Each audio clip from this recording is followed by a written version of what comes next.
Good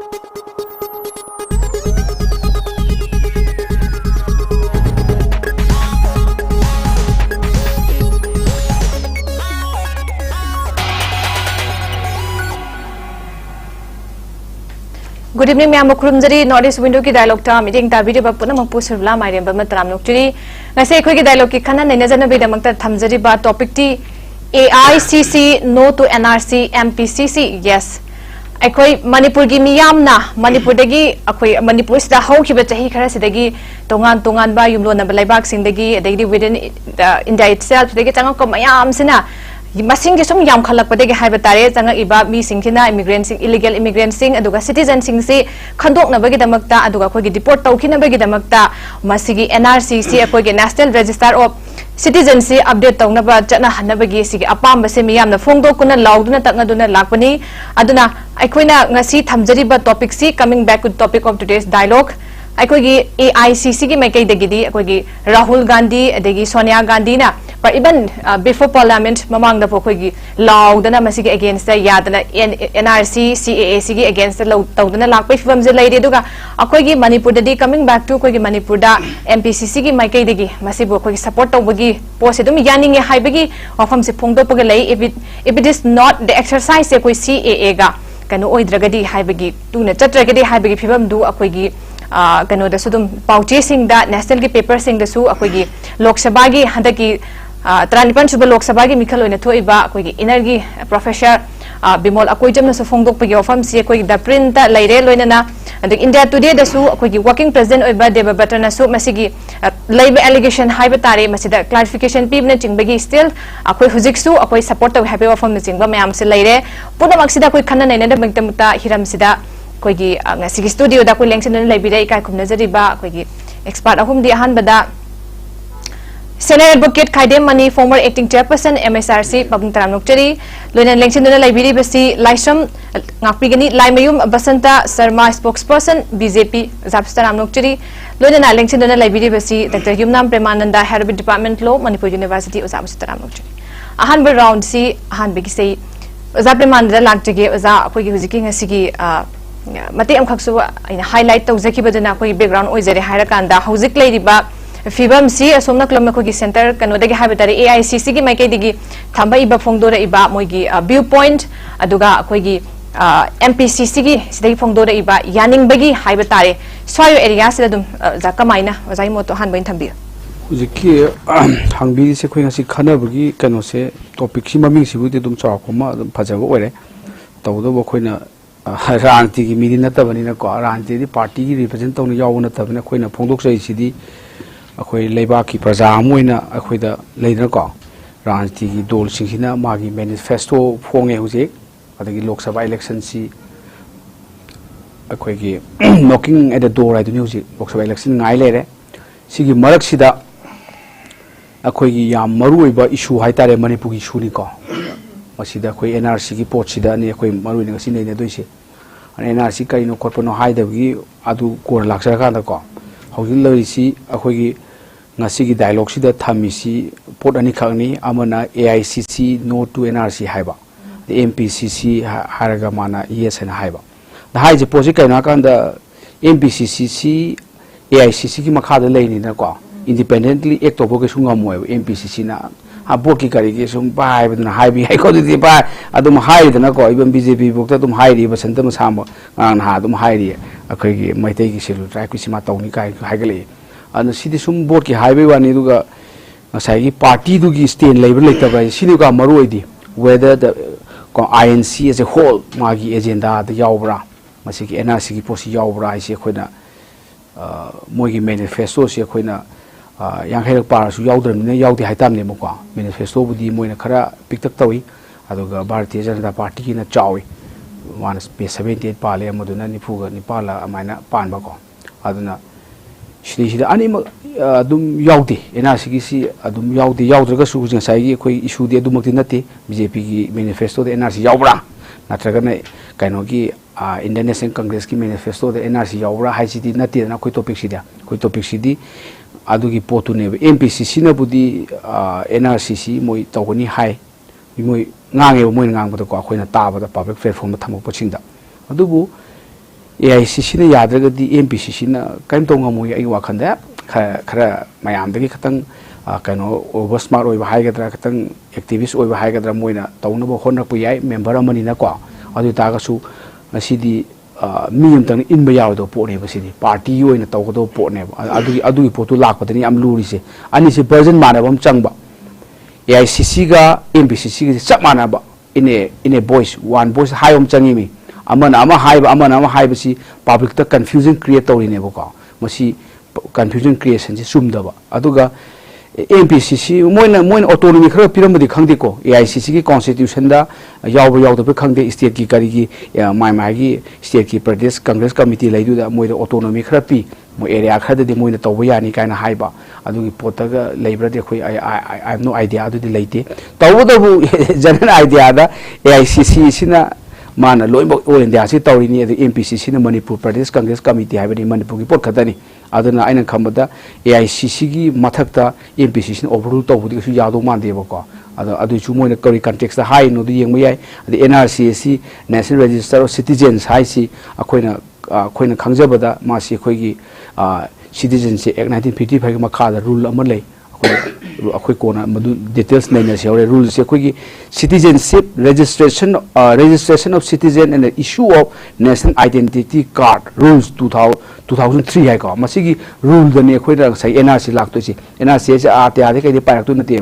masigi rules makha da rule number 3 hujigi rules mayam yawi adu rule number 3 da idia puna maksi national register of citizens like update tawda bani hai bane ko adu gi dane khoina NRC se sengmadi hoi khu asam dang update tawi hoji pokida adu ta ga subasi asengmadi all india gi oina akhoi citizen gi register update tawdo ne 1951 da tawdi amona tawdri ko adu gi update tu tawnabagi rule di leijarabani law di leijarabani tawdo law du implement tawdo bane aduna India puna maksi NRC tawr kadoini adagi di hojikti Citizenship Amendment Act ko 2019 ki pora musu lei bani ko ani maksi dum overlapping area khasu lei adagi di manadi haina khona haibu su lei adagi indirectly manaba yaba pot khasu dum e nation na sigi mayam se koi loina ba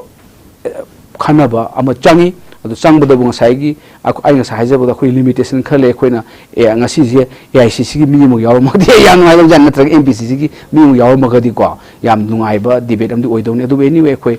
gi sena bu ke khoi gi tamu mani yaw bi am khang ba mi ni hai ni sum thengna ba da mani pu gi su myam se ma mu khang ba si ma dang oi do adum aina khanjaba da kha dum thambira ka do mali ade khoi BJP gi spokesperson yauri ade khoi su kha ga supplement tawjage ahan round da mai te na ai dum thamjage hai tai ini subai sai kenoda oza Bashanta da lakchige oza hojiki matang se koi gi topic se thambiri se do congress ki dagi su koi gi adum NRC je koi yaninge haibagi NRC gi stance dai da koi gi misinterpret tawbani haibani tingba BJP ne allegedly peddling koi gi false ama puthok pani koi gi mis cannot interpret tawbani haiwa form sima sudum India today da su koi gi working president oiba Debabata na phongdok ko form sudum lai at the same time koi gi hauji omang su panjaki bada tan panchaba lok sabha election sigi energy mirep oiba professor bimol akoi jam sudum akoi NRC se dum support tawbagi yaning bagi form se dum support tawri haiba se lai magi exercise se haiba tare akoi gi kano siga CAA siga koi gi tu na chatraga de koi NRC de support tawi haiba form su dum thambiri ozagi saiba se ozagi kamai thambini ge Surbala Mairemba na isi aigi channel ani lanet kanu ngak tani luo gi man da khangbi ra ngak tani ai su luo gi satra mo jaba phangjar ai punchi gi tang ka khara da ana ai LLB loi ja khai aduna hana ni ga loina ba sa yam nungai ba phauji aduga taseng badi ngasai oja Premananda na takpi hi ba ngasi gi kanu si khana ne na usda AICC netraga Manipur Pradesh Congress Committee gi mihut ama yawgadi hena mapung phana khungdo khumjin moi kari gi da mukta all the Congress Committee na high ga noi sta high no ga moi gi local adjustment ka khumna ma ga di akhoi na su charge tawning bula du masa yawdram na nungai jadre adu moi na mak asi ge agenda se lakchare bada masi kaino ne khoi BJP gi lon da khoi na national level da haina ba Kolkata me kusti Delhi me dosti na khoi na haibam lai akhoi gi election gi Congress ti hek tawgale huji Kerala da sto wi Kolkata to moina maming khong lai moi ya pundo alliance am opportunist alliance oi moi bi Mairemba अखोई न उल्टा पुल्टा Allianz है हाइबदी कनोदना बेंगोलदना मोई communist का कांग्रेस के हम कन्ना खन्ना बनी मोई बीजेपी के सुले जरम दे खोई मोई नि खन्ना प्रजा पामक तो अल्टरनेटिव बेंगोल बीजेपी ना हंदक ngan प्रशांत किशोर ना हाई दो भारतीय जनता पार्टी ना बेंगोल दा नंबर 1 पार्टी होने ना अदमा तो केरला दा मोई खोई कसु मफम दे जदे बा खोई अमो का हम दे केरला दा मोई नि कन्ना खन्ना ने दुंगा कांग्रेस ना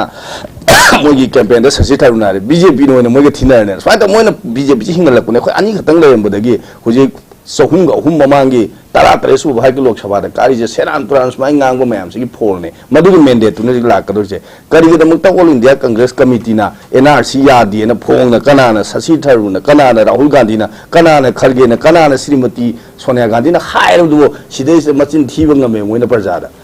तसेंबदी एनआरसी गा सिटीजन अमेंडमेंट एक्ट का यामना मरी लेने पोट हमने अनि से तुने चत्रगद नैना बसु याम नुआरो सिदा कांग्रेस की कैंडिडेट ना मन इन मणिपुर पार्लियामेंट्री कॉन्स्टिट्यूएंसी की कोई सिटीजन अमेंडमेंट एक्ट का रिजर्वेशन कर ले टू सम एक्सटेंट यानिंगे हाइबा अदो कोई अर्थ खंगदे प्रजाना अदुना अर्थ खंगदब ngai से डबल स्टैंडर्ड ओइबा हाइबा सिंग ममी से अखोई कुइद्रे मदु मैंडेट तो जून की तारीख मदी दा हाइदो कदब मिखल दो मैम उबीगनेबा तसेंगमक्ति अखोई राष्ट्रीय पार्टी ने बीजेपी की सुमाइन तोबा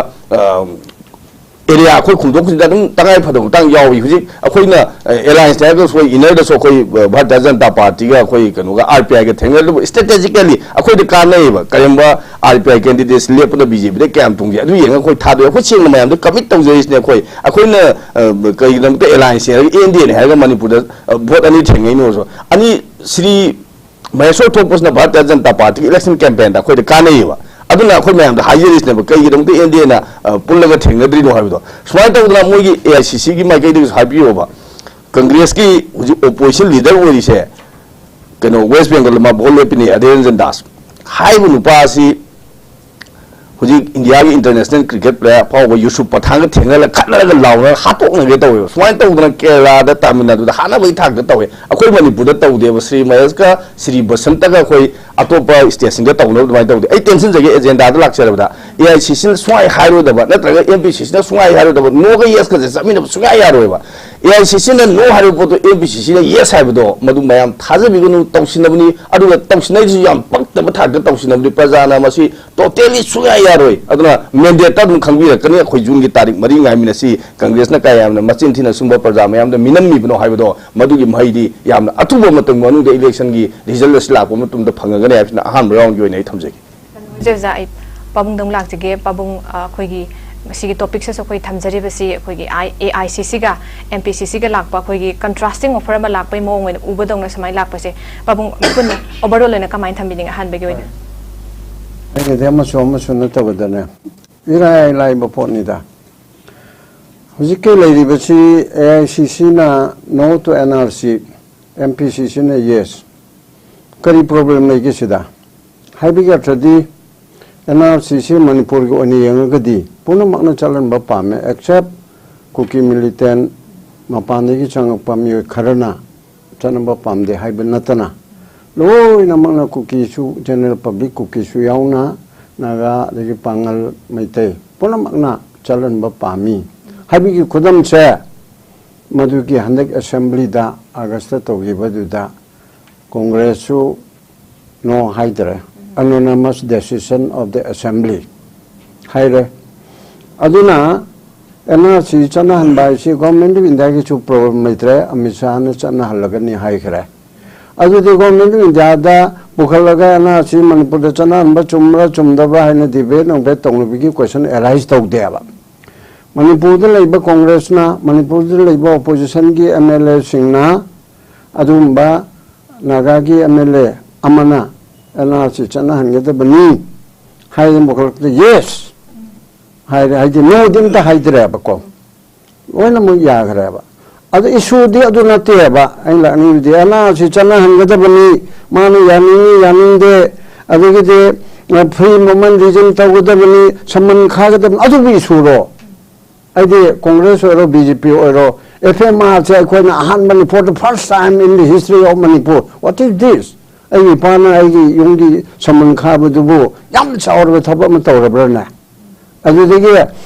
आमनी अतोपा चंग पदो चंग में यार रोय हाई भी तो वो आई में यार बदुदी यार दिन अभी यम चावल में तब तो नहीं अभी तो इसी वो है ले बा my point is that FML chana handre aduga samban khare aduga khoi kanu tore cookie digi cookie element to henba harma pane chang posing digi ST lok tho e natraga miten ST oidore hari bamayam che masigi mathakta masina teba manipur se kairabra kaidribra kanana thugai de hoji kangpokpi tenopal akhoge security na plaster oraga napkhini adu kaidaba yai aisu thaje but chuchanpur gamdo le chuchanpur dai ya je chi tat le ba se setokadab dal nai re ba adu government le libra ba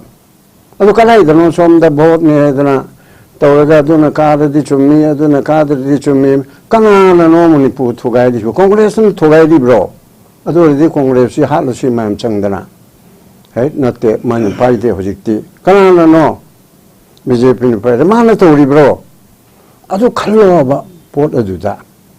adu ki pot adu da ha mama sijal saranga danu pa maga mama sijal gangna da me hojine chai humdra nga soro ba adu ma gangna ram de ai pol ivna haina hoji hai ba hongne dre ba ko aduna ai pana ai chilina omu polok pada amadi polio na hali adun di ai pana toram de gi man polok ma cha oi gi polio thobani aina tobana te na hai ba do adom da chat pa ya de ba amo cho aduna issue di NRC chana hangda bani chana haloi da bani hai de kanam ta chana haloi hai de na manipur gi issue ra mi chana lok thok khare adu da mukta thankful madi india pumu chana hangine hai ni 19 gi 2019 da ko ai yam kup ni yeng ba adige CAA do pamda manipur su mayam hogi dana andolon CAA the Citizenship Amendment Act bill ordering the capture yaroi either my thane rimnetro Assam daga Manipur daga aduge karak aduda amishana hi singna toraga noida ILP do 1853 ge Eastern Bengal ge do adu na chana ga adu na pamem da ne bira adu nang langhal lanu ana kok long henjin ba ma piri inya ba lam phagar ba pot am ne ba adu raga di adu ba inala nu chalabdi nangi adu ge ada adu to ba ma pandi CAA do adu na noi de effect toraroi hai dra mam ji intana dabra toraga BJP da pot pikhala imya ba muka hogi ba du da 19 gi matung do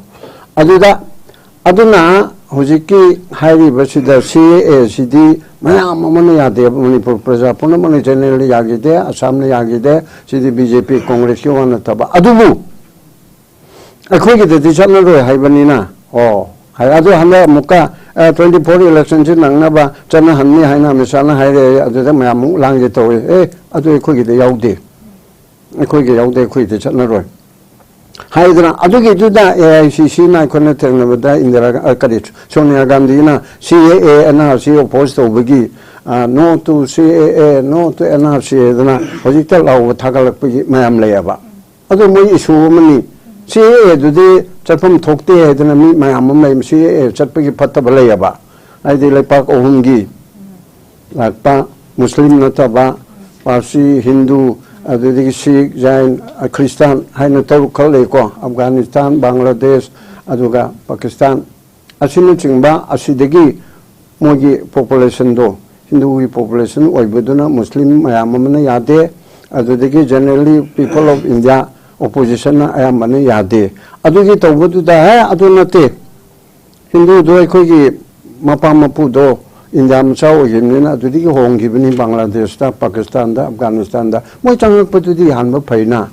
2016 gi kaya adu baba December 16 bhawda leiba 14 la 16 la adu bhawda leiba du da changak patudi yaina haidana adudi phajaba poina ma adu yawa adu muslim di yaude karigino adu mehma gi kuki di yaude karigino parmanbo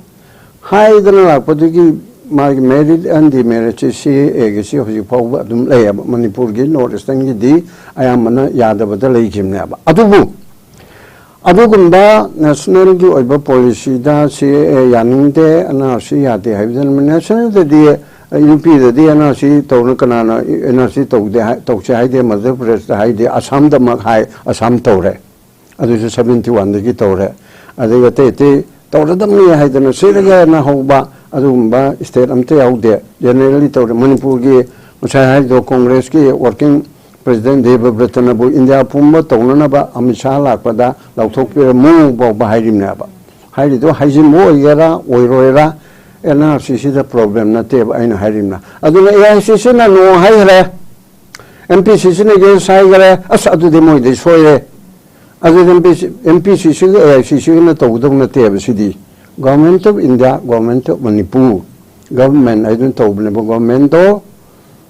AICC na pai na teba central government do BJP na pai state 2 BJP na pai tawdur si hojiki chathagi tawrani na lauto karam na chatharaga dabnaba asigi da luri dia tu na te ba ko hari di ena sekal mai implement tawni se abu bapora ma oyaba adu da muta ina yauja ba kang hai mayam na saba taragi chesu da mapan assam gi expert mayam kin fiauna kawre ga hoge be February kun marida hotel impal da chauna ne na re university professor mayam mapangi manungi yaure NRC gi implementation je kamai tawni masih asoi buna kali tawi paisa ji crore lising kaya no changya bako more than 2-3,000 crore chang doi na ba baru sakala puthok pi dori na ba state na ga du ngamponte adu implement ka mai tawi adi mapan ni chang chakal mai khato kani adi biometric ka mai logani khaneri mopam kanu da chosan puja ka mai chang ni Mori Budi Hai na security to orga changone, Kangpo Pisu changone, Adiki Lady Bumayam Sida, Aduka da and men Mantan Malak City election natural auxiliary to the Suyadi. Aduna election to the talk day, the Uli Topa at the Pato Machumi, then I couldn't more people to Toguramina, Boko Tito, and I quite appeal to Ripson by my building that. I go Bunushi Biba, Chanbi Bakanga Bachana, but my arms Boko Tito Gunu. Boycott ke mote yausil laga nang na apam madu ta pajana namu BJP na namgera Congress namgera adura RPI namgera natraga film star na namgera tondo na namgera toro apam madu adu ke su kaide boycott ti to guna haina aduna to samni ne to gre achi ke maraga sida ai khoi gi di AICC ne ma gang NRC ya di hai aduna ya hai ba adu dana te ba dom na kok thada ba chumdre ba kana mai chana hoji NRC Manipur da chana ba aro ne kana ti yel aro Assembly no are blow Assembly the card of a party represent of the CPI no MPP no mojo loy na se chan hanga dam na haire kanam ye de basida adu di government na madu chan hanna ba ma gi mechanism do Bharat Sarkar bu yahanna ba Bharat Sarkar da Manipur Sarkar na takshin ba Assembly na chu nam takshin ba gi ware nidra Assembly no ware lawra banina ade Bharat Sarkar la di amishana esor torme soidana amisadi India pumo chalan mapa mi ai adu era de thanks tawning thodona BJP da thagal wi wanu taba adugi afaba haide National Register of Citizen ID Indian citizen se legally identified to budu wani ne aigi inunda aigi ipane imane ichane isune no pai machane no pi machane leriba maya madu li samsem je haibane ba Adu nataba ay nungdigi mapan chakraba mayum pangaraba ichanupi mayum pangaraba ay ichanupi adu di yungi member the thararo mama kolakpadi yane ba ayang ILP pass tawraka ko mayum pangaram na ay mungi member di natredna sumaina India pummi gi oiba NRC thamsi adu manuda India gi thamge thamu to adu na secondary oiraga thamning basu yawi thamning manipur gi thamsi maramdi illegal cookie migrants na adu narco terrorist side na khona tholi be singsina manipur thugai na bona bada hana lak ani hum bhawba pharam da baduna hoji lak taruk la tare la laisil hare asina maram idana cookie common man cham daba khongjai nongjai hana de gi chai chani chong mon de lek ba bai khoina mong amada moida dos to wiram ne aba es noi je haibi gi pulapta to budi moi pulap pudi na te aba moi thugai ba pamba mi sing na to bana ba aduna sugum ma tawri ba khol ba de ge MLA tara kuki MLA tara ruling party ki tare yauna mantri ya ni yauna tawri ba sugum ba era si dai khoi khara sab khat pa ruling party na su BJP party na su government na su adu mage adom na chakot pun tho ya ba vote ki sum khoi party na bu hairab di mo ge de heta lalam ni mo ge de heta sum ni हाइदना अमका हुनदना चुरचानपुरदा कांग्रेस की अदुना cookie के समनरगा अदु तवे अदि सोमदा outer ददी BJP ने NPF का समनरगा cookie MLA तारा दुसे यावरगा अमुक पुनमिनरिसिदी अदुना argument दी ओये छि लेनेबा हाइबदी अदुगी Naga cookie जो प्रजा नत्रो समनसनुना बीजेपी ने समनो मोजे एमएलए लेरी कांग्रेस ने समनो तौबदबु लालौबा तुहौबा अदुगा खोगे सिटियन ओइफम थोक्तरबसिंग अदुदा नक्सिनरुनु अदु वैखोना तांथोक्ची लौथोक्ची हाबि वानेबा कुकी कमन मैन मयाम अमदि कांग्रेस नु उतौ बीजेपी नु उतौ किछु कायदेबा अदैदा सुसांपुदन नैना अदु तौरे अदि सोमनसु मंत्री अमना कुकी मयाम गा सपोर्ट पिरो लायरे अदि सोमदना औतर की कांग्रेस की अदुने पिरे करि नसु मजु हुनन लैरेबा अदु सरुपुदी ऐना आनबा राउंडर वरपदा हाइनिंग बिति अममगी वानतबा अखोई की इशू से करमाय तौरगा सॉल्व तौनी अमित शाह लाकने हरे हयें अखोई मदु थोइदोना लाकपदु थाकटपसु नते दो मायोक्तसु तौनिंग दे कंडेम सु तौनिंग दे ओ सु यायन खल्ली मलमदि मादि सरकार इंडिया के नंबर 2 3 नत्रो राजनाथ न तोरगा मा नंबर 3 नु होम पाइरिनी माना करिगम खरा होय इलेक्शन की कोड ऑफ कंडक्ट लौथोकपा यादरसु अखोनी सुरुम मम तौबो पामी मनपुर की मैत्री सिंह दमकता एसटी ओहन पामी पामदे परमान बको आइनो ओहलो ओहेंगनो हाइबा नते अदगे एनआरसी अदु तौरनी इंडिया पुमगी तौरनी तौरोय हाइबा अदु मखरा मंगोंदे के खोना आसादुम तौयाबा अदुगा मनपुर की इशू से थुनो लोचल हननाबा कोलाई पाइबा पुनमक तंपा खक्ते दो के हाइगनो चिंगी सुलो कोलो चिंग महाना लो कोलो मोने अटैक तौरपनिना तंपा की डिफेंडर ने तंपा की मैम चंगना हाइजे अटैक की तौरिबा मैम से होम मिनिस्टर नरेंद्र मोदी का नरेंद्र मोदी सो अमुक्तंग दि ममितु मनादु खरदी ताबदि चुमनिदना पबु मसा एरियास ने बथागी से के नोंग दम लांगचिके पबु याम फजन थंबीरे आई मथंग जी ओजा बसंता दम लांगचिके ओजा कोई ममांगी राउंड दा ओजा प्रेमानंद थंबी खिब द बोर्ड बीजेपी का अखोगी कांग्रेस का की मैनिफेस्टो से थोए अखोगी सिदैसे यामना कोई एनआरसी की मतंग दम प्रोमिनेंट ओइना पनबदी अनिमा की पोतेगे कोइन उदब लेतबद दुम से फोंदोक पिरेदे ओजाना सो ओजा बसंतना सो थंबी खिबदा कोइगी हुजिक लैरिबा मोइगी मैनिफेस्टो सो फोंदना कोथन तरबिस आफ्टर इलेक्शन मतुंग खंगनी हाबा खंगनी हाय पोथन थंबीरे ओजा कोइगी बीजेपी की मैनिफेस्टो से मसे फोंगे फोंबसैदा कोइगी नॉर्थ ईस्ट स्टेट हाबा तारे सिगी ओइना कोइगी तोंगा तोंगा तब अपुनबगी ओइना स्वाइदा याब एरिया से यमतंग हाइलाइट तौजेगे सिदा कोइगी नॉर्थ ईस्ट तैदा इरांग थोग लेबा मफम सिंग की तैदा अकोइना डिस्टर्ब एरिया सिंग दा हेना यंगसिनबा फर्स्ट पास से फेस 9 लौथोकपगी मतंग अदुगा कोइगी इंटर स्टेट बॉर्डर की यानदब लेबा सिंग मीटिंग चंगबगी मफम सु पल्ली अदुगा लोइना कोइ स्टेदा मरोइना कोइ एक इस पॉलिसी से मस्तेदा यामना कनेक्टिविटी में education the health the economic development the security दा मसी में इंश्योर तौने मफम सु पल्ली अदुगा कोइगी फ्लड मैनेजमेंट से सीसी की मतंग दसु यंगसिनबगी से पल्ले हाइबा तारे सो एरिया से लाक्सनिंग बसु जा कोइगी कैनोगी ओइनादी सेंटर दा हाइबा तारे अखोइ सिदगी तो करिगुंबा अखोइ स्टेट तगी रेकमेंड तौबना चिंगबा मैनिफेस्टो सिदा रिलेटेड टू स्पेशली अखोइ मणिपुर गा मरी लेना हुजिक इशू सु यामना कनो थोइबंदना अदमाय रेकमेंड तौबगुंबा काति लेबी खिब्रा सि मैनिफेस्टो मतंग दा कमाइन थंबिनि ओजा सजेशन बीजेपी मणिपुर प्रदेश ना हाइजेगिबसिंग दुनु हुजिक नॉर्थ ईस्ट मतंग लोय हाबिजे अखोइ विजन डॉक्यूमेंट हाइबम ले बीजेपी की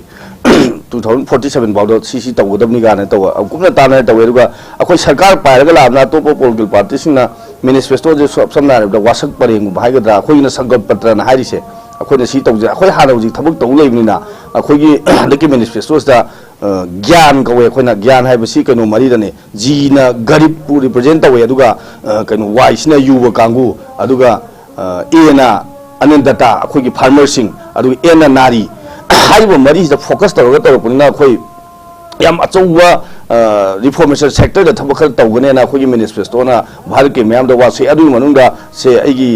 येत का ओइगा फंबिदबा लानेट अदुगा लोगी मतंग कुमना खंबिदबा अनिने खंबिरंगनी uniform civil code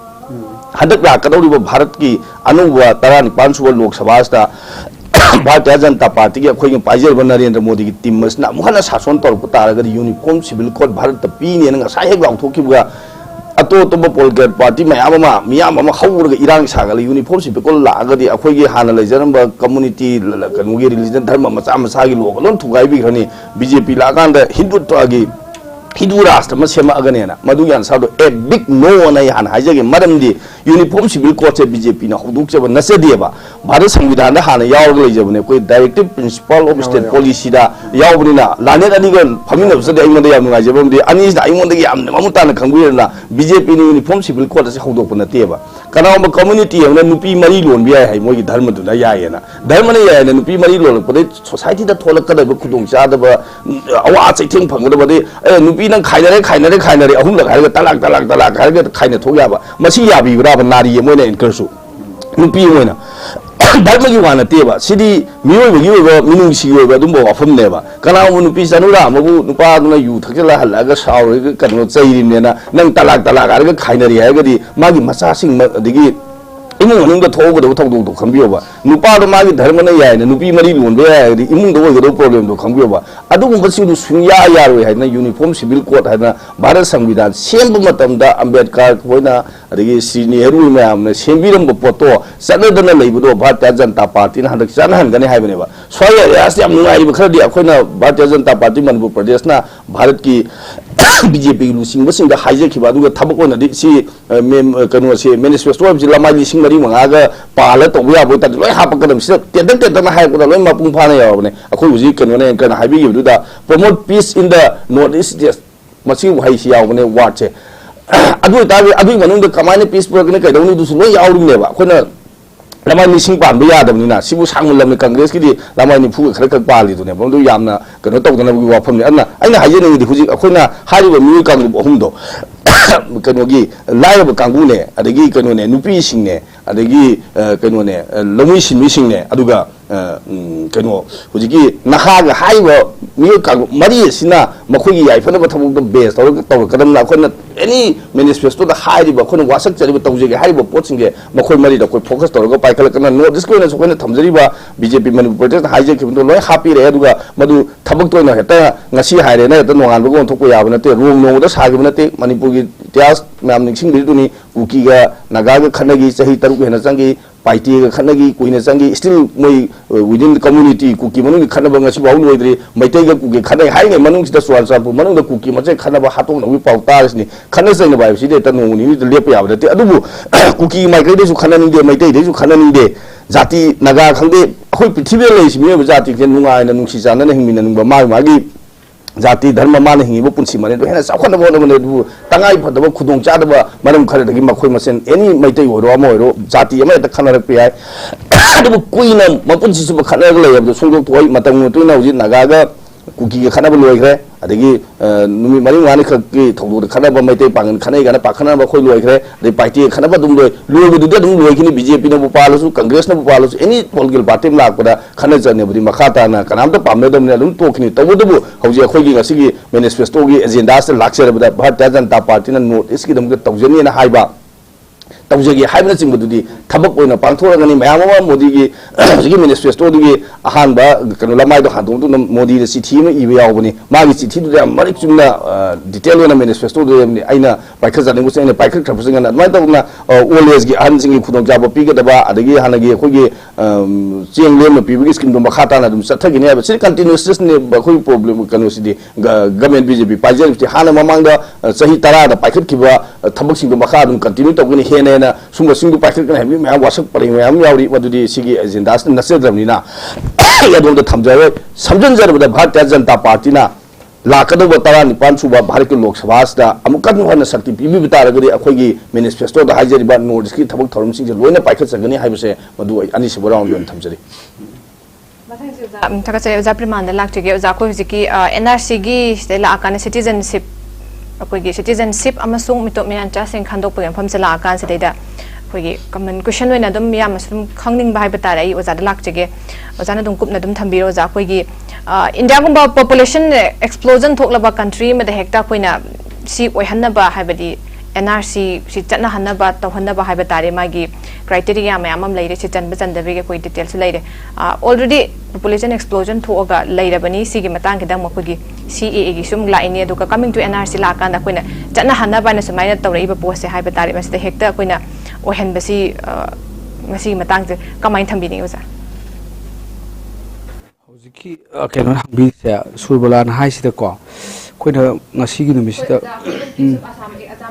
experience was there ka haiba tare ko masi pabung su thambi kim ne yamna su expensive oi duini masi da adagi de around subject to correction 19 lakhs mung sem khandok loira matung saida mafam dugi mi duna aisi daina te saigi smai na te na khoi documentation da fazana puthok tra loi driba gi process dum lai di bane haiba tare adna already population explosion su oiraga lai bane khoi India country se dun masi chana hana ba kaina kano tari ba se sai matang ta ohen ba yabra haiba gi dum yam su hangning ma khangning ga pot am khok lai era swai se jan kum na thambi ro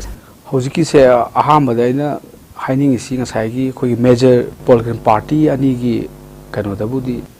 manifesto da budi NRC system ta pandre ko khoi di ozani na khoi haise fake tu ni thona am gi om ga ngati sile do khoi thambai wan mayam da khana na bi kano pi bu ni aduga ai da kano gi congress ki ri BJP ki manifesto da yaw de haraga su ai thodona kai da ban khale ba lo yo za moina kai no hakanda already lo le jare bi da NRC gi lo se akhoi ni le jare ba ne ba adu nga sai da han na policy NRC gi lo si rule oina 2003 da pass to hrabane ba India gi parliament ya hrabani the citizenship registration of citizens and the issue of national identity card rules 2003 law ne ba se rules se law ni act atagi laini citizenship act 1955 sidigi thorp rule ne ba se rule lejer ba ne ba kuisi da ana rule lejer di tawdu si NRC implement tawsi ha si magi rule number 3 si yauje ba it shall and shall is compulsory in saying body yam thillabri 2003 di hojibokta akhoi whole India si akhoi NRC tawdabse NRC se national register of citizens habani masi 1951 da amuk register am sim ki adai update do tawdre updating tawdone ado masi tawsaga di akhoi gi register general of India na tawraga minister of home affairs na gazette notification ta kale natuna khoni sa akhoi sai da law ko tawbiya ro ko kai na kan state के subject नती से union government के subject ने कई no है कांदा citizen हाइबोंगा foreigner हाइबोंग अनि सिदी state government कायम को थांगम दे कई नो मसिदी अखोई इंडियन कॉन्स्टिट्यूशन द 7 शेड्यूल नम यावरेबा यूनियन लिस्ट अदगी स्टेट लिस्ट कॉन्करेंट लिस्ट है ना यूनियन लिस्ट नु यावजबने सिटीजनशिप हाइबसिमगा फॉरेनर हाइसिगा अदुना अखोइनागा स्वाइदगा बासनगा पीबदगा आइना तवरनी काय ngमोय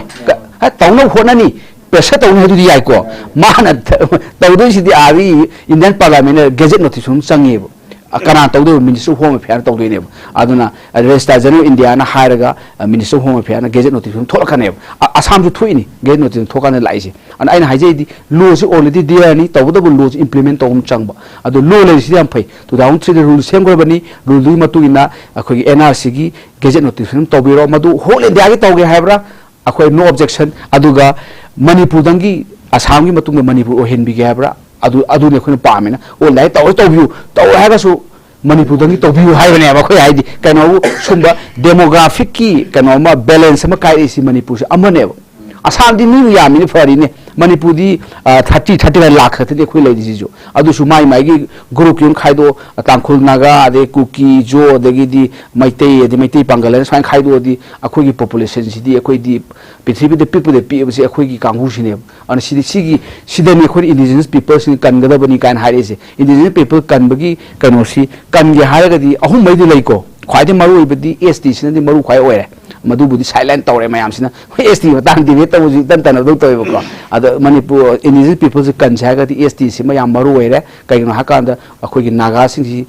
already protected by constitution through ST mechanism sina adi kuki sing su ST gi mechanism the protect tawre tahuru si maitei pangan ga maitei ge sidang ayo aduna akhoi peaceful coexistence kana manaba khunai kan irapo na harim si kai na tire khoi myam si manaba idi status manaba na tro ST loi oyo haibane ba ada man khana ga khot ka ra haiba gi por ma leibani na khuse thana da ba hai tare adu su lali dana ko hai ST si da topam de yet pa ya de ni ngom da indigenous people I am indigenous people is mi masa to assert to ni kanatan haya di ai status ai STPB which ai na haijane ba mina ma pi ho pi ganu ga ye phem ya di no do yaw ni che sai ai no convention le ani le indigenous people gi adagi di 2007 da UN law thoki ba akoi right of indigenous people and declaration gule madu pa di loi khangani khoi na lai pa da na ta ga indigenous ye ki ye le khoi ba ta dre ai na thamjai di NRC gi matang lak pasida NRC se sku matu maru oi tawbo NRC exercises ira lai bana te ko men power me am sangani adagi di financial kano sangani adu ni state to bunga moi adu maji financial kana ko je karo si karo mak na tra su karo si lising ni papan lising ta kun cha ga na chaw budget tari mi ma ha pa ka ni pura ko gi manipur gi oina ko register general India ma kha NRC office ha pa ka ni ko adagi di district ki ha pa ka ni district hem hango taluka ga hapko duni local level ga hapka duni officer ga se as okin mayam ga de even na khoi oja me am yaw ko duni se achau exercise ni se an Assam da how pharmacy failure pass to bora khoi high ba de NRC ki thabak si kaino kan da India ki citizen ji kana kana no high ba thido pha ki wani ni akhoi ni lana atha le khang da bana sidi kaino bo updating the national register of citizens kana kana update to bane and citizen na tabana kana no ji tholan adu tan ina sin to du sidi akoi na khaman ina si to ni akoi la ma foreigner sing pa na tan thokrani kana adu na sidi yaudi ko kham da hai ni ina si ki khandok patang India citizen kana kana update to du ne update di renew to gum bani nang citizen ni ko ka ma hai Assam da legacy kana hai document hai parental 1951 the base ya oi ta 1951 da leram mi mu change ba mangun samdar tu ni mai masa be masu ki sudang be mari sai parental tree mu semakini Assam dina legacy document ka we ado mayam to samna semakini yan pani uran ba sna ti pom mate to bu to ge na to bum change ko adu ga masle khwai maru se na sai ge deportation pom lak pasi da hide Assam si to fail ne ko hoji am khande adu so amu moi appeal to ga hoji am kan chathari appeal kan ga tribunal la ka do ni asembadi akho si soide si di foreign act and amal lay ba khoida 1946 ki foreign act se matam sa na implement ta hode asoi bini ho di ena si ke thodo da ka le tab jane ba deportation du di foreign act di yawe ba ana foreign act se phada implement ta ma ba district kudingi foreign court leiba tribunal hangbi tare leitragana akhogi district and session court foreign tribunal oina tawraga special judge ne phamalaga any person in the akhoi manipur gi international borders ju cross tawraga di irrespective of nationality foreign court putho ga ne ba aba transit remand oina sajiwa thanga kayan thamaga masongi embassy tu phaunaga madu deport of thoga dabne foreign ti yaukje bane base ado khoina tawdana lakba tawdabadagi hojikti akhoi si phaje matam khara lega di akhoi indigenous people si minority oira kadoi ne ba adu kan jagadi NRC mechanism amani khwai phab ST ni ST du khoi ha kap thoga NRC du modu mechanism amani adu taw jagadi ena hajebdo gazette notice pass to biro union indiana so to ko mali ko manipur gi oina di to podi khoi akhoi hai ho india gi di khar controversy obe manipur gi issue ji lokho pe ga tawi ba ade ran ti dol sina chu mai ran ti dol nga ha ki board phangna pagai hajin ma thabak sim to piro akhoi pajai khan bi wa am da khoi nai di congress su pajai khan bi ba BJP su pajai khan bi ba ade athawale su pajai khan bi ba independent ke di su pajai da khan bo obi ro aduga party ne ya de ha ga su mo challenge to botare sai party high command ru ya ga su MSC de ko issue ri si exception manipur exception clause ma yahan bi ro exception clause yahan lidana hoji ki si amendment act 19 kan si 2019 gi si inner line permit leiba adagi di 6 schedule set area di chana ro high exemption clause ni bodo amai exemption clause ma techen bigro high tar this depend on them mo ji kayam na wanga mo mi kayam diplomatic ogi makha po lebo ko ado ma satha bigro ado NRC gi ex haize bodo deportation si lak paden NRC fail hoise deportation dugi de khoina logi oja mo international law naina boda adi tamo Khaidem is yobi ko ado da khoin techen ni keno ga NRC de fail ore haga NRC exercise loin to bira kanda aroi bodo yaw dus keno kanda NRC si to du ngai do yare asemudi akhoi de problem me du Bangladesh ne Myanmar ne Nepal ne moi hum jine ba moi hum siga bilateral treaty im dakale bilateral treaty di moi government duga India government ga sign city state government ngam de ko sign to ni government of Myanmar ga government India ga government Bangladesh ga government India ga adagi di government of Nepal ga government India ga sign bilateral treaty international law ni ko kai no treaty provision ni na haya ko NRC taw ka na noi gi nationality akoi citizen hai nationality ma lam ta ga bi akoi deport to bodo no accept to hai do ne ba ba sa ga akoi pa manga ko phare NRC taw boda ala noi border si thama Bangladesh border thamaga chalo ko ni kin thilaga phu tan sanya lo karam lo adu to international law violate adu yade phajana mo su confirm to doni o si akoi citizen ni ka soi ga tawna ga lawna do ni adu process to da khang da mi na pa ngang se le ena si to deportation to ni mi chalhan gani kanam to loksalu yawe ko ana adu gi pot aina khamada soma legal lu bol henda ba yam phajana clear to bi ba to bu da palaw da law ba rajni mileage lawna ba port ke mileage lawna ba election gi vote phangna ba to ba na ta ba aseng ba patriotism aseng nationalism wa kholon to bi ba adu mai to biu adu erga di akhoi su akhoi tammi ba lai su je leiba ke kana de kam kana de ta mo na hairi ba o kingi practice to bu leiba kana de kan de ama ranji to bi su leiba ke kana na ba ne ranji leiba ke kana na ba to bu ranji du afa ranji ka we amai to akhoi su agamba maximum support to je gen tham jage लोग related ओबे सुयाम कुप details में हम थम्बीख्रे मथंग जै पाबुंग the लाक्चगे पाबुंग अदुम सिगी Matang से अदुम related ओइना अदुम लाक्सरा कांदा अखोइदी अखोइ तोंगा तोंगा foreign country सिंग high तारे हमना specially populated ओइबा अदुम country सिंग जे कुदा Moina Koyna सम Australia गुम हाइरो किनाडा गुम मोइदी वर्क फोर्स सिजन बेगी ओइतारा गस दुम कौरगा बो मोइना कौसिला कांदा अदुम थम्मगा पोसे अदुमाइ तौबो फिबम सुले अदो अखोइ सिददी हेना ओजाना से पनबी के डेमोग्राफिक से काइथरा कोइ फिबम से म लाबने कोइ सेदी अदुना अखोइना का अदुम मिगी अतोपगी कनो दा हाइरगा कुदा मोइना पाकिस्तान दा बोरो चाइना गुम दा थाइलैंड गुम तोंगान म लमसिदा अखोइना गा चटलगा लैरगा अदुदैदुदा अखोइगी हेक्टा सिटीजनशिप फंगे का हाइबसे अखोइनादी यामना वाना थोकपा हाइतारे हेक्टा यादा पोट अमखक्ति ओइ अदा अखोइ सिददी अदु हेक्टा तवै पोसेमसु लै हाइतारे सिदा अखोइ प्रॉब्लम लाइसे डेमोग्राफिक से थिना काइथरबा अखोइगी ओवर पॉपुलेटेड से पतन ओइरबा अदा सिगुबा पोसे ओइबसेनासु क्वेश्चन मयाम से लाइनि मिटोप चांगसिलक कनो से हेलकपसेनासु अदा लाइना अखोइना हेक मिगदे कनो तवगेदि फंगदा पोट अमखोइ अदा सिलइबा सिगी यादबा लुफोल मयाम सेनासु लैबदे तोंगान तोंगान मयाम सेनासु ओपोज तरकपा कनो तक मयाम से लाइनेबा पपुंग साइबा से कमाइन थंबिने अखोइगे इंडिया से यामना पृथ्वी मनुंगदा ख्वाइदगी पॉपुलेशन से वांगे हाना चाइना ओरमनी चै खरसिदे इंडिया ना ख्वाइदगी मसिंग यामबा आइबसी ओइरे अदगी डेमोक्रेसी चटपदा ख्वाइदगी चावरबा मदर ऑफ डेमोक्रेसी ने आइना कोइना क्लेम तौनरिमनी अदुरा मदु थबक्तदी मदु ताबा तादबदुना अमु ओइरसु को कोइ सिस्टम छिननी मसे बीजेपी की वा ngaktanate कांग्रेस की सुनते तौरीबा सिस्टम सिना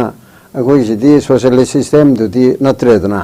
अदुना असिगा अचौबा लैबा मचा लैबा लायरबा लैबा ना खुनबा लैबा उनु लैबा कोइगी द होल सिस्टम से आइगलोंदा द कैपिटलिस्ट सिस्टम मैना हाइजे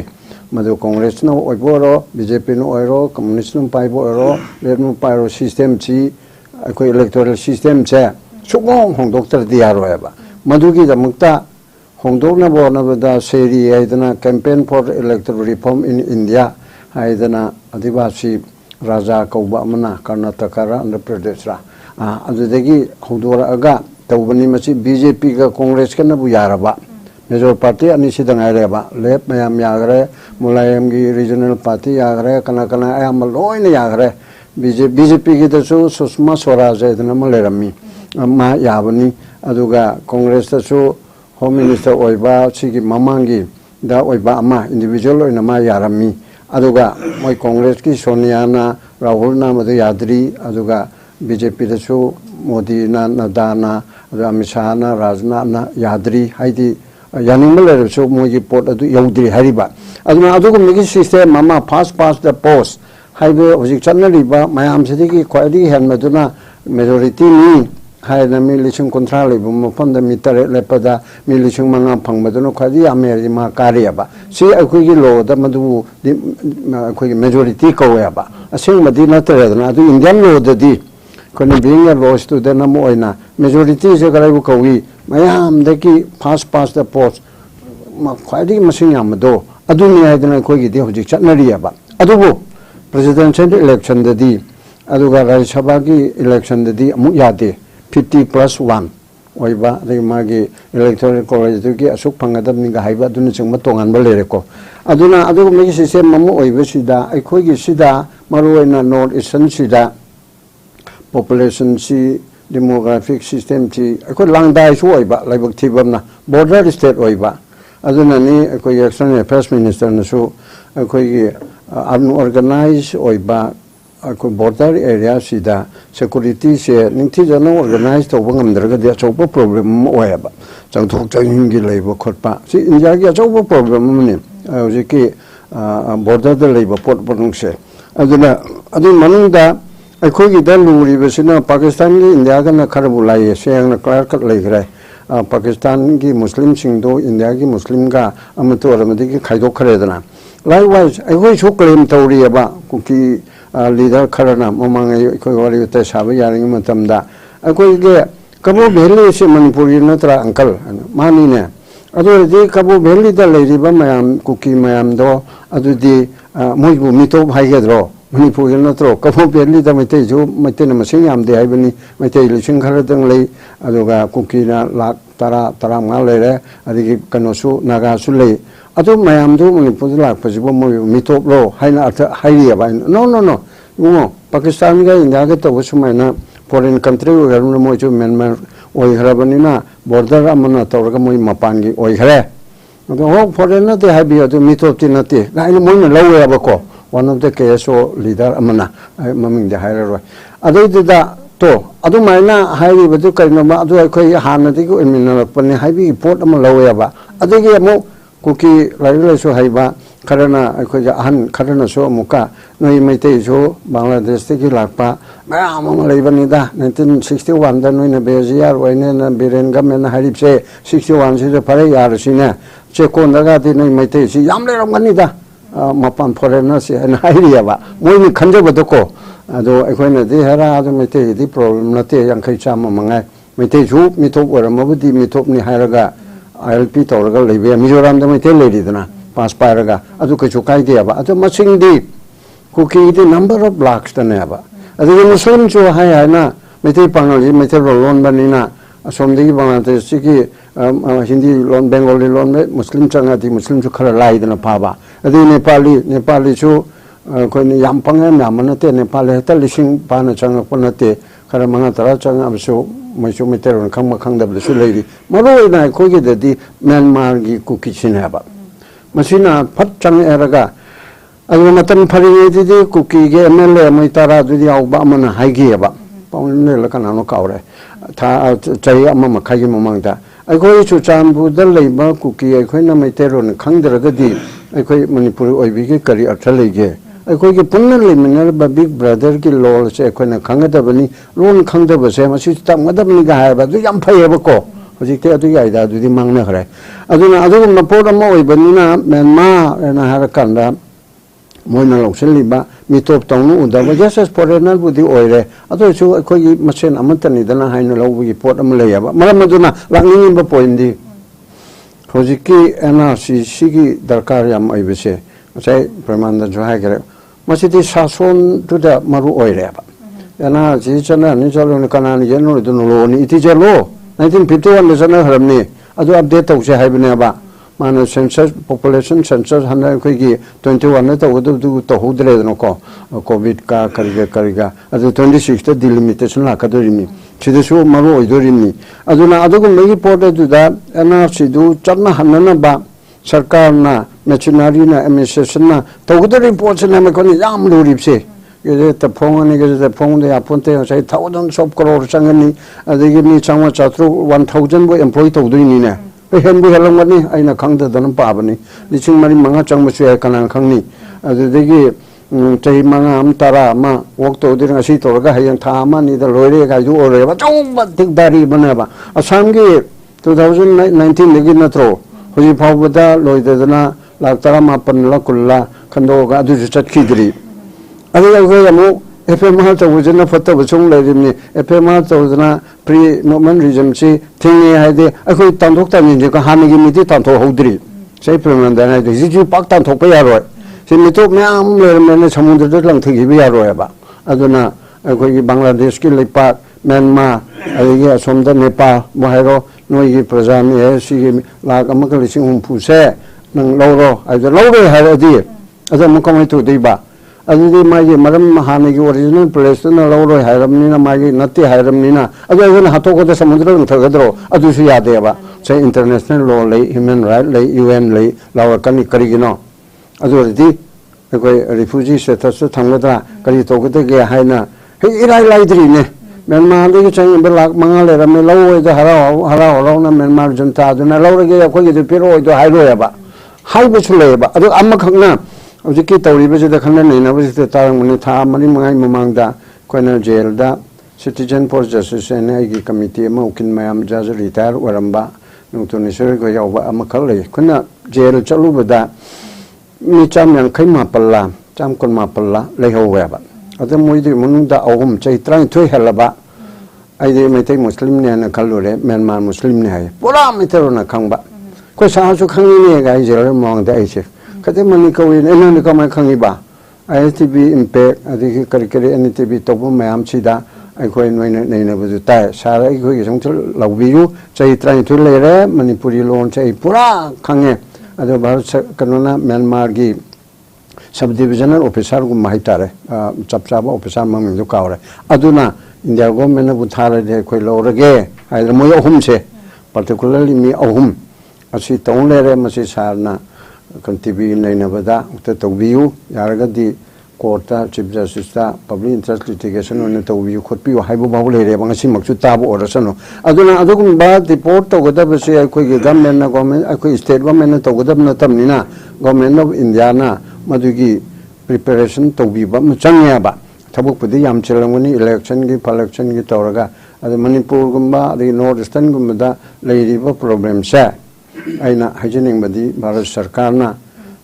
minungsi amagal loina na akoi se maning tambale pamu oidana su lakpani adu bharata pungare na yaning da badu gi lejaraga su we are all Indian, let none divide us akoi se 49 degidi id 49 mamang de po adu rasu 49 degidi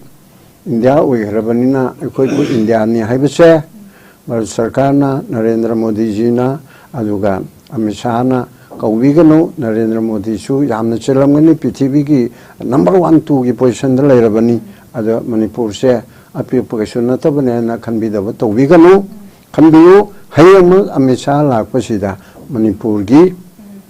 oiba isu ama botuna maram oidro pa ko su pire haibi yadeko adigi policy da Singham Manipur की तौन होनगनी आई लान खामना होनगनी coli पाइब ma'am फागनब तौगनी खोकनी HYBE खोटपा अदुमदी याइदना अदुसु अखोनी येंगमताय अदुगे रोय लोइसलकपदा सही प्रमाण जो मके मणिपुर की मरुएन मिते अखोय जो मिते खक्ता की खनबदी नते आइदी मणिपुर की ओना खलगा लाकपनी नागासु मंगाय कुकी जोंगाय पांगाल सुमगाय मै लीडर पुनमकसे कोय लोइना रगा फॉर द लास्ट 50 इयर्स अखोना थबक तोरकपदा अदुबु मिते हैबसिना खरा बिग ब्रदर की रोल उन्हें ले रहा है कोई सी मांग दौरे है तो इवन ऑनरेबल चीफ मिनिस्टर एक नाउ बीरेना है तो चैत्रांगा कुंडली में ते करी वही तो क्या ना मतम फलिंग है सही मुख्य मांगदा अदो औरबों दी कोई ना लेरीबा जाति कुंठा मरी से कोई ना चिकोन ना कुंडना पूर्ण ना भी दम तमिते से हिंगने भी तमुद्र कॉन्स्टिट्यूशन की फिदा अमा लोग ये हैरबदी मोयाते इतना तालिब दिमान याव देवी वानते schedule tribe have status such the kadragadi अखोई से खर वारने अदुगुम बै schedule tribe तो इबदा कुकी चिलनाउ सिंगदा नागा चिलनाउ सिंगदा हानना एसटी ओनर लेरब सिंगजे अछुदा अकाइबम त लैतेबा मदु भाप तानदबना मखोइना अखोई के चक्थु मुंदरे अखंग नागा चिलनाउ लाइला सो हैब सिंगदि नो चिंग लम लयो यासया दे नो मैतैदि अन हाइरे लम लयो यादि नमन दुम सावरिनेबा अदुना अदुगुमगी प्रॉब्लम दु लेबनते खंगजदबा पॉलिटिकली आदगी इंशन एरगा यारुनुको मेतेने एसटी हाइदे यारुनुको हैना होजे बीजेपी में तो जो बीरेंजे एसटी सम एसटी उन यम पामबनी ने मा कांग्रेस लेंगे दे कोई खंगी ने पामे बको अदुगु याददना लेबो खटपदो मदु पार्टी नसु वसंत गोय नसु पार्टी नसु तक्सिलगा मसिदा कोई एंटी ट्राइबल गवानते अखोई जी इंडिया ते हे पुंगी बदी हजु पाउद मिते बिसे मसी अखोई मी लाख अनि मखाय ना बोथादबा यारगा बोले पे यादरे अदुगले मोरी ब मिते लाख त्रांगा पोला असिना चिंगदा लमलेबे याय हाय यादे हाय लमलेबे थिंगबदे नतेको भावना सुम लेबे यादबनी हाइबी भावता सुम एमएलआर लेन रिवेन्यू अदु गंतु चत्ते हाइबी वादने लेबे यादे हाइबुदि लेतेबा अदु सुम खंगले रक्तदना केन तबो हंगने रेसे यार चिंगदा लम लेबे यादे कलादि यावरि छे यावदेबा अदु छु यादबो निंदना 371 सीगा लेबदुदा चिंगदा दे मेटेने सेटल तबो यादे यादि यादरेदरा अदु थिंगबमुति लेबदे नतेबा सिगुमगी भावतादबसिना इंडिया की सिटी नमना मफम ममन नत्रगा मत सेटल तब याय हाइबसे मिते खक्तदी मागी मरमदम मणिपुर असिदा मागी सोमांग मतोंदा लेबा सनापतिदा ओखरुलदा चांदेलदा अदुगा तमेंगलोंगदा इंखोल लेदना लेबा पोट असि अखोगी आइन सेटल तौजबसे लेबा हाइबसिसु यादेको नान अम खनबदा लेबा हाइसे मी मपोट लेबने अखोदी लेबनते इसागी ओजबा पोट असिदा आई स्वाइद तागे इंगोन मचेदम लेरगा आई गार्डन तौगे हाइबसि यादेबा अदु सिगुम्बा लेबा मयामसि फनना बिगिदमुक्ता पार्टी पुनमकना एसटी से मसिगी तौनब को नसु पीरेदनको अदुगुम्बा एसटी वहेलो हाइबनते को न पिदु लाना अटा हनगिबनी अमिसाजिना लाना हलेना खोइना वारोरिबसे को न हाइबदी नोगी थागदब report अनिदो adagi tharo haibina report to by way of recommend when to when why recommend and hairuba recommend natre report to thagro adugi schedule tribe people jai yade adudi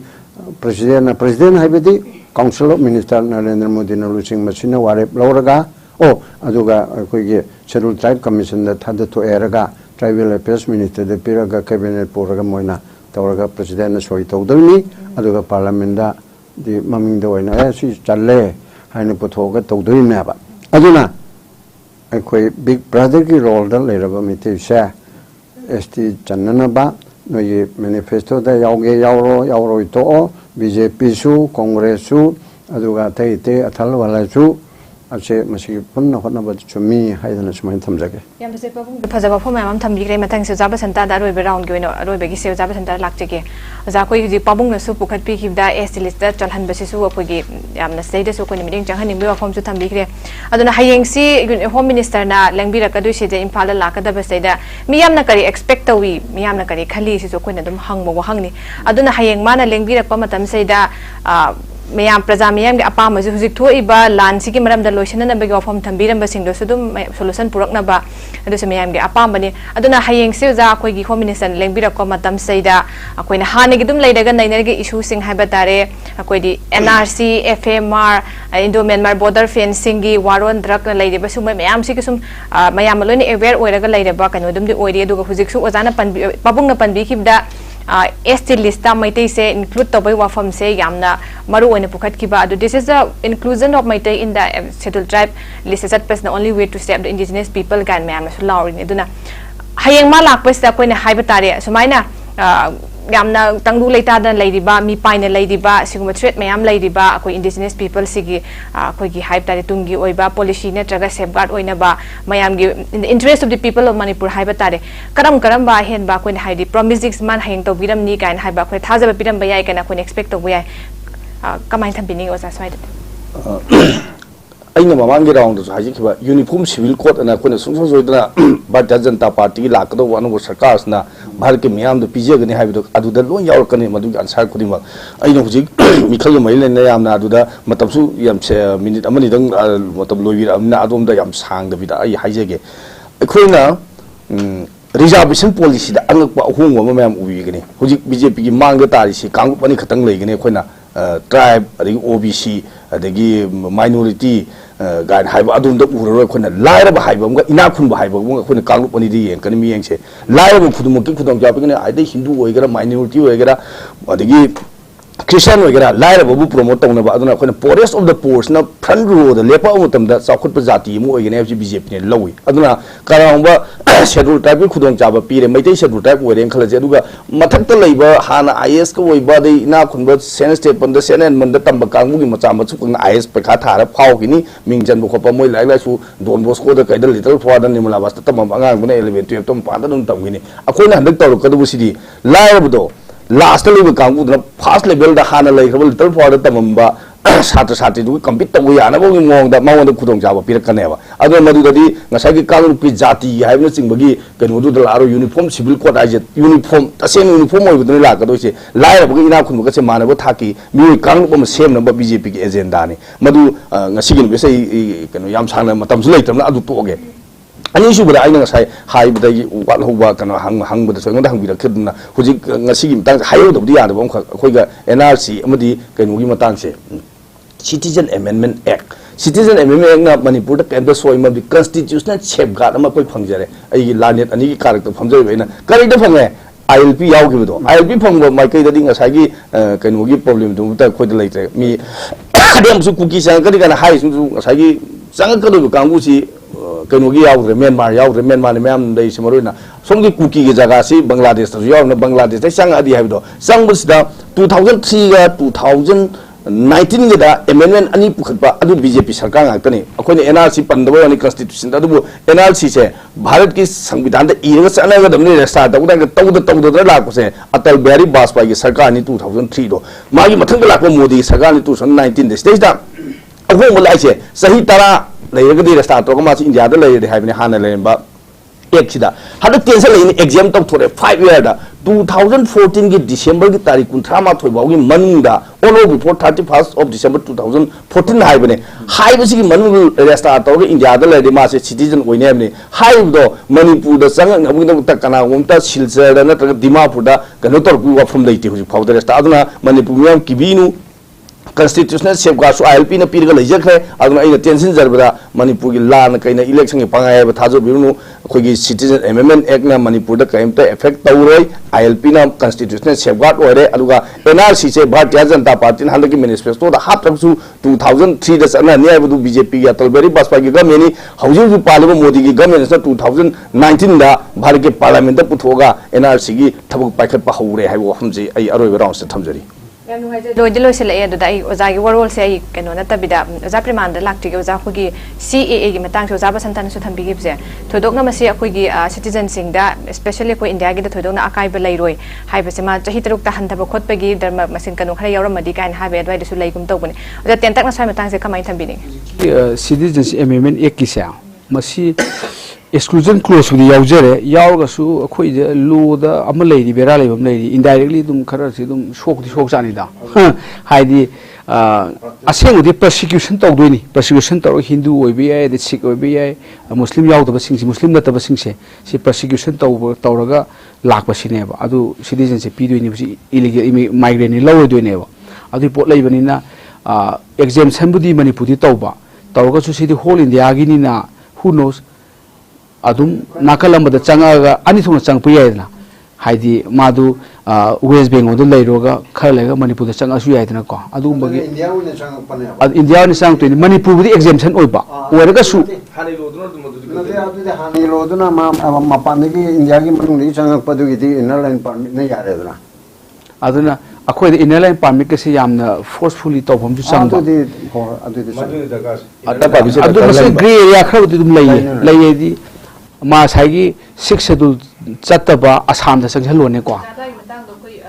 ma no pa khana ya se khatang adum clarify thambira mo jana adu nai se hujiki se magi citizenship amendment action high city very clear ne ko clear oga su lu ngakta ya da area khara dum lei adu da ne khoni akna hari se adu akhoi na khan gadam ne huji mana Assam sanghalo mi se sanghal laga citizenship pi hrani Assam di mana exclude to city in a line permit labor jaga ga 6 schedule ga si ne ba tribal area si ne ba adu na tabu sangchal ga di khal ga huji di sang ba ya ma khal ga lisal pa ya dana adu gi room do ma yam khan ne ba adu sudum akhoi da pic pa state ni adu sudum khan ga da ne akhoi exclusion clause yaure ga su ngasai ge indirectly chang ba ya be port khar room khar lei mana Delhi de lei ga khal ga citizenship tala di ya dana ko adu inner line permit lei ni khatang di protection phangani tabu do ko inner line permit system chu yam phajan enforce tau de ba inner line permit phajan enforce ji Mizoram ne ba ko akhoi di hotel chu check tau di chang hen lore mi je sang he permit pe ne ba adu budget ha ni karo du phange inner line permit te ge adu ma sat pa adu di chum da ba adu na masi renew go to gi yam active to changi surprise visit ne le kai khuding ying ma chat to ne khoi kaim jatti adu ma leiba adu uniform civil code ki ngasai khoi BJP spokesperson thambi do uniform civil code siga hoji ki du khatang di khenei ko adu ba khoi ngasi di matam lei tabna nanagum si ya ga de nongma uniform civil code se ma article 14 da kai de yaujabani constitution gi Ambedkar na kai na so hairam ma yam le madu khanaraga hoji por ka do uniform civil code siga India da kai am change la khada ge kai se masi ma so khoi nong khana se nong da lo khun ngasi lo khada di adu pori da Babung mani oza Premananda oza Bashanta humna akhoi studio da lambirak tuna ngasi gi dialogue sibu saruk ya biduna mapun phan bibi damakta amuka so hana notice window gi mai kai degi hana thagachari ngasi gi oina di notice window gi dialogue program si matang asel ojare hayeng su pongphang simakta da manipur thoiba tonga be su singi matang ga nei na be damakta tanjadu notice window na puduna lakchige midam miring ta duna lebiyu amuka so hana puna mapu khurum jari